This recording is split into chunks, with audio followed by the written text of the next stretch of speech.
성탄절에 전 세계 사람들이 공통적으로 하는 인사말이 있죠. 방금 저희들이 해봤던 건데 다 같이 한번 해보실까요? 메리 크리스마스 이렇게 하면 되죠. 시작. 전 세계 사람들이 다 그렇게 인사하는데 메리라고 하는 말은 기쁘다, 즐겁다 그런 뜻이고요. 크리스마스라고 하는 말은 크라이스트 플러스 메스의 합성어입니다. 크라이스트라고 하는 말은 그리도, 구세주, 메시아, 구원자, 예수. 메스라고 하는 말은 예배하다, 경배하다, 엎드려 절하다. 따라서 크리스마스라고 하는 말은 그리스도 예수께 나와서 예배를 드린다 그런 뜻이에요. 따라서 성탄절날 교회 와서 예배드리는 여러분들은 성탄절날 가장 중요한 일을 하셨으니 하나님께서 기뻐하실 줄로 믿습니다. 잘 오셨습니다. 그런데 우리 그리스도인들은 정체성이 분명해야 됩니다. 나는 누군가? 요한복음 1장 12절 다 함께 시작. 영접하는 자 곧 그 이름을 믿는 자들에게는 하나님의 자녀가 되는 권세를 주셨으니. 예수를 믿는다라고 하는 말은 예수님을 영접한다는 말이에요. 성탄절날 하나님께서 예수님을 크리스마스에 선물로 주신 것도 중요하지만 더 중요한 것은 선물로 주신 그 예수님을 영접해야만 되는 것이죠. 믿어야만 되는 것이죠. 그러면 우리는 하나님의 자녀가 되는 권세를 누리게 됩니다. 문제는 잘 대답하세요. 예수를 믿어서 하나님의 자녀가 되는 권세를 누리고 계신 여러분들은 2018년 12월 5일 11시 33분 예배 드리는 이 순간에 하나님 앞에서 내가 죄인입니까? 의인입니까? 크게. 죄인입니까? 의인입니까? 의인이에요? 그렇게 큰 소리로 해도 돼요? 자, 첫째로 나는 죄인입니다. 이렇게 생각하는 분들이 많이 계세요. 너 자신을 알라. 굳이 소크라테스의 말을 빌리지 않아도 나는 하나님 아버지 앞에서 죄인인가 의인인가 이거 분명해야 되지 않겠습니까? 근데 나는 죄인입니다. 이런 사람들 중에서는 왜 죄인입니까? 물어봤더니 죄를 지었기 때문에 죄인입니다. 죄가 뭐냐? 뭔가 실수해서 잘못된 행동을 한 것이 죄입니다. 사과라고 하는 열매가 맺혔음에 사과나무입니다. 죄라고 하는 행동을 저질렀기에 죄인입니다. 이렇게 얘기하는 분들이 있어요. 그런데 문제는 죄를 졌기 때문에 죄인이라고 하면 조심하고 노력하고 힘써서 내가 죄를 짓지 않는다면 죄인이 아닐 수도 있는 거죠. 또 죄인이 아닐 수도 있다고 하면 노력을 해서 죄를 안 지으면 되는 거지 굳이 예수님이 필요한 것은 아니죠. 노력해서 죄 안 지면 죄인이 아니니까.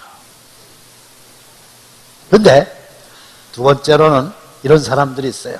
아닙니다.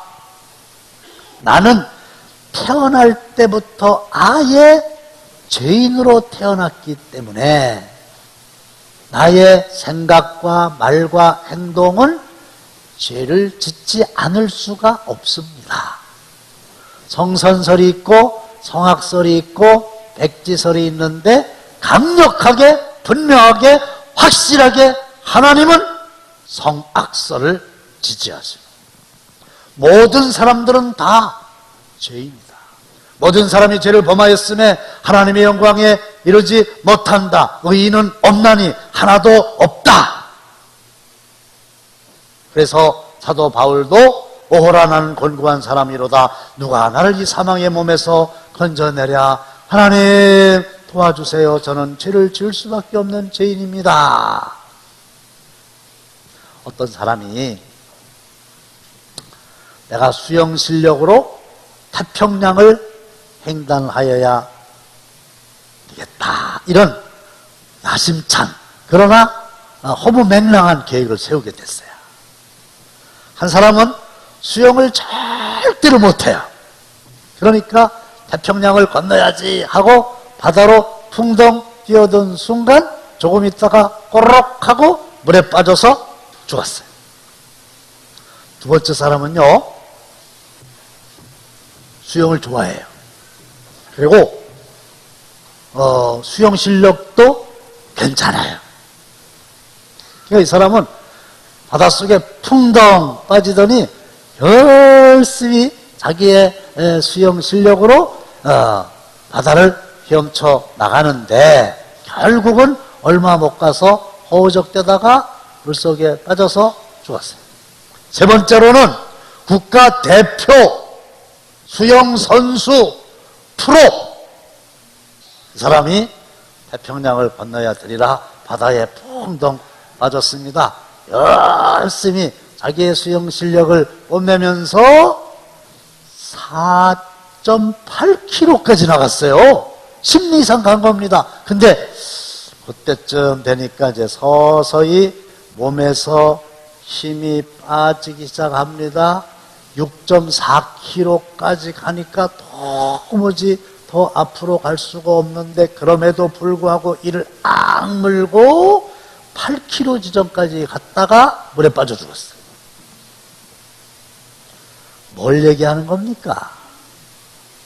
금방 익사한 사람이나 조금 가다 익사한 사람이나 20리 헤엄쳐서 가다 익사한 사람이나 어차피 처음부터 태평양은 건널 수 없었고 물에 빠져 죽게 돼 있었어요. 뭐 노력을 한다, 뭐 조심을 한다, 결심을 한다, 그래봤자 조금 더 가냐 덜 가냐 이런 것처럼 차이가 있을 수는 있지만 죄를 짓는 거는 똑같다. 물에 빠져 죽는 거나 죄를 짓고 멸망하는 거나 똑같다.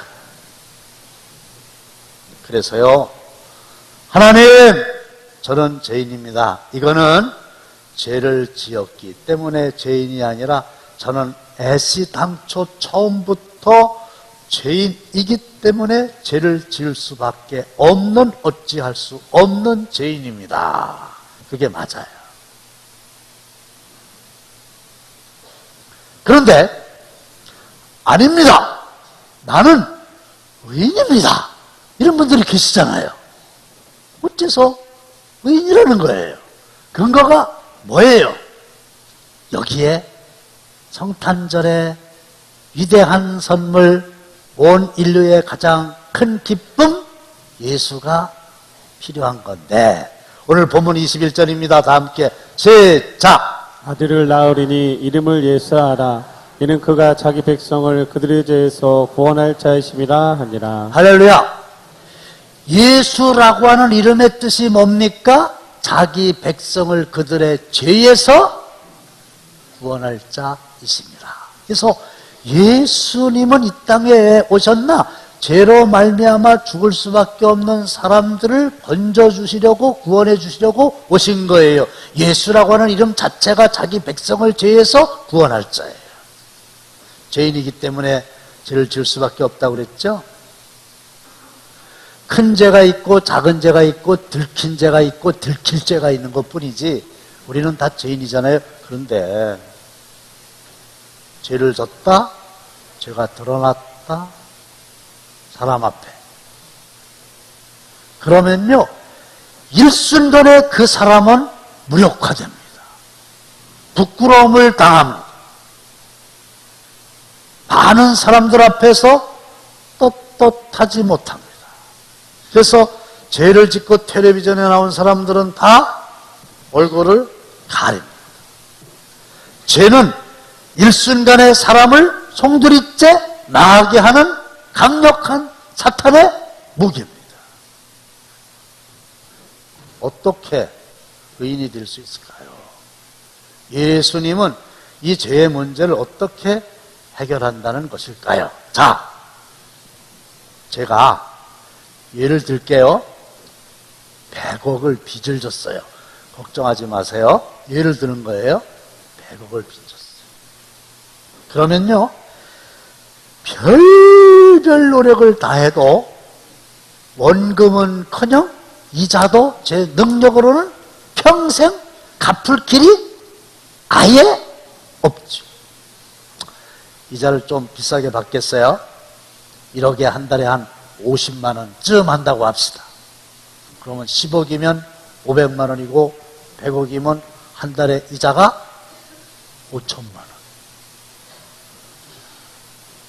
그러면 내가 어떻게 매월 이자만도 5천만 원인데 100억의 빚을 갚을 수 있겠냐? 전혀 가능성이 없죠. 그런데 말입니다. 어떤 사람이 내가 빚을 갚아야 되는데 내 대신 나를 사랑하고 굉장한 경제적인 능력이 있어서 수백조를 가진 재벌이어서, 잘 들으세요, 100억을 갚아줬다고 가정하면 제가 빚쟁일까요? 그 이후에는 빚쟁이가 아닐까요? 네? 빚쟁이 아니에요? 한 푼도 안 갚았는데? 나는 한 푼도 안 갚았는데 빚쟁이가 아니에요? 내가 빚지고 한 푼도 안 갚았는데 빚쟁이가 아니에요? 아니죠. 왜? 누군가가 대신 갚아줬으니까. 그래서요, 대신 갚아줬으면 감사합니다, 감사합니다. 그리고 빚에서 벗어나서 사는 게 정상이지. 분명히 다른 사람이 갚아줬는다 그러는데도 은행에 가가지고 아이고 빚을 못 갚아서 죄송합니다. 아니 누가 와서 내 갚아줬는데요. 아이 그래도 그렇죠. 저는 한 푼도 안 갚아서 죄송합니다. 앞으로 이거 빚을 어떻게 갚았으면 좋을지 모르겠습니다. 그런 사람을 바보라고 그래요. 그렇죠? 자, 똑같은 원리입니다. 죄인으로 태어났기 때문에 죄를 지을 수밖에 없습니다. 죄의 삭은 사망입니다. 멸망할 수밖에 없습니다. 천국 열차 못합니다. 지옥 갑니다.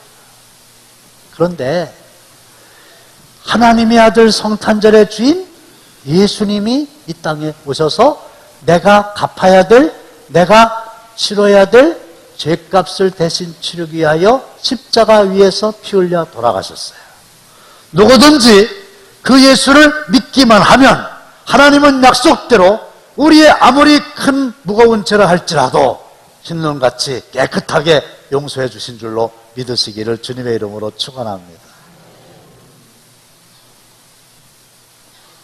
아니요, 나는 아무것도 한 게 없고 죄밖에 지은 게 없는데요.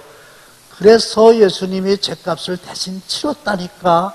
아니 그래도 그렇죠. 이게 바보라니까요. 예수님이 오신 게 중요한 게 아니라 오신 그 예수님이 나의 죄를 대신하여 십자가 위에서 죽으심으로 죄값을 대신 치르셨다. 보라 세상 죄를 지고 가는 하나님의 어린 양이로다. 그 예수를 영접하여 나는 죄에서 해방받고 의인이 되었다. 할렐루야. 그래서 의인인 거예요. 근데 자, 예수를 믿고 영접하고 하나님의 자녀가 되었습니다. 하늘나라의 백성이 되었습니다. 그 이후에도 죄를 짓나요? 안 짓나요? 짓죠? 그러면 뭐야? 예수를 믿기 전이나 예수를 믿은 후나 용서함 받기 전이나 용서함 받은 이후나 달라진 게 없잖아요. 그래서 어떤 사람이 이렇게 얘기했어요. 당신들은 의인이기는 의인인데 죄에 가끔 넘어지는 의인이야. 그랬더니 옆에 있던 사람이 아니야. 당신들은 의인이 되기는 되었지만은 아주 자주 죄에 넘어지는 의인이야. 그래서요, 아까 의인이라고 하신 분은 아무리 믿음이 있다고 그래도 그렇게 큰 소리로 떳떳하게 의인입니다. 이럴 주제가 못 돼요. 그냥 은혜로 예수님께서 십자가에서 대신 죄값을 치러주심으로 나를 사랑하고 능력 있는 분이 100억을 갚아주신 것처럼 해주셔서 감사할 뿐이에요. 그러면 어떻게 예수를 믿은 사람이 그 다음에 죄를 이기며 의롭게 계속 살아갈 수 있을까요? 방법은 딱 한 가지, 내 힘으로는 어차피 안 됩니다. 예수님께서 죽으시고 예언한 대로 사흘 만에 사망 권세 깨뜨리고 다시 살아나시사 40일 이 땅에 계시고 하늘로 올라가시면서 약속하신 대로 우리 모두에게 성령을 보내주셨으니, 성령은 하나님의 영이요 성결한 영이요 깨끗한 영이요 그리스도의 영입니다. 이 성령을 충만하게 받으면 성령의 능력으로 죄를 이길 수 있습니다. 그래서 마귀는 죄를 짓기 전에는 계속해서 우리를 유혹합니다. 죄를 지라고, 죄를 지으면 즐거운 일이 있을 거라고, 좋은 일이 있을 거라고, 너를 위한 것이라고, 먹어보라고, 눈이 밝아진다고, 하나님처럼 된다고. 근데요, 막상 죄를 딱 짓고 나면요, 아주 무섭게 정죄합니다. 너 죄 졌지? 그러고도 내가 하나님의 자녀야? 그러고도 내가 하늘나라의 백성이야? 그러고도 내가 천국열차를 탈 수 있다고? 어림도 없어. 너는 멸망받을 수밖에 없어. 그런데 우리 하나님은 죄를 짓기 전에 죄를 조심해라, 성령을 의지해서 죄와 싸워 이겨라 말씀하시는데, 그래도 우리가 어째서 죄를 짓게 되면은 우리를 예수를 믿기만 하면 주홍같이 붉을지라도 흰눈같이 깨끗하게 용서하리라. 할렐루야. 하나님은 용서하시는 거예요. 그래서 찬송 305장에 보면 나 같은 죄인, 이게 뭐예요? 나는 죄인입니다. 죄인이기 때문에 죄를 지을 수밖에 없습니다. 하나님 도와주세요. 이거죠. 살리시는 뭐예요? 죄에서 건져내 주셨습니다. 죄에서 구원해 주셨습니다. 누가? 예수가. 어떻게 하기만 하면? 믿기만 하면. 그러니까 내 공로가 아니고 주님의 은혜입니다. 그래서 잃었던 생명 찾았고 광명을 얻게 되었습니다. 할렐루야. 요걸 정확하게 알고 2000년 전에 냄새나는 땅에 예수 그리스도가 구유에 태어나셨던 것처럼 오늘 비록 내 마음이 냄새나는 누추한 마국간과 같다 할지라도 예수님, 내 죄를 사해 주시기 위해 오셨으니 감사합니다. 그리고 맞이하는 것이 성탄절이고, 성탄절은 죄를 짓는 날이 아니라 죄의 문제를 근본적으로 예수님으로 말미암아 해결함 받는 광명을 찾는 날입니다. 그런데 이 성탄절날 죄를 더 많이 짓는데요. 12월 24일 성탄 전야, 루돌프 사슴코, 흰눈, 화이트 크리스마스, 선물, 연인, 그래서 성탄절하고 관계가 없는 거예요. 그래가지고 부적절한 관계를 맺게 되고, 그래가지고 여름 휴가 때 그 바캉스 베이비가 많이 생기는 것처럼요, 이 성탄절 이때 즈음 해가지고 잘못된 크리스마스 베이비들이 있대요. 그러니까 다는 아닌데 10월 달에 생일인 사람은 조심해야 돼요. 혹시 우리 부모님이 성탄절쯤에 부적절하게 이러지 않았나? 그냥 드리는 말씀이 오해 없으시길 바라요. 그런 말이 있어요. 저는 다행히 정월이에요. 오늘 말씀을 맺습니다. 성탄절은요, 기쁘다, 구주 오셨네, 이걸로 끝나는 게 아니고 누구든지 그 예수를 믿으면 죄에서 구원받아 천국열차 탈 수 있다. 할렐루야. 이 기쁜 소식이 온 인류에게 주시는 하나님의 가장 큰 구원의 기쁜 소식이에요. 이 기쁨을 널리 전하고 저와 여러분들도 예수로 말미암아 죄에서 구원받아 하늘나라의 백성으로 성령의 능력으로 죄와 싸워 이기는 삶을 살게 되시기를 주님의 이름으로 축원합니다.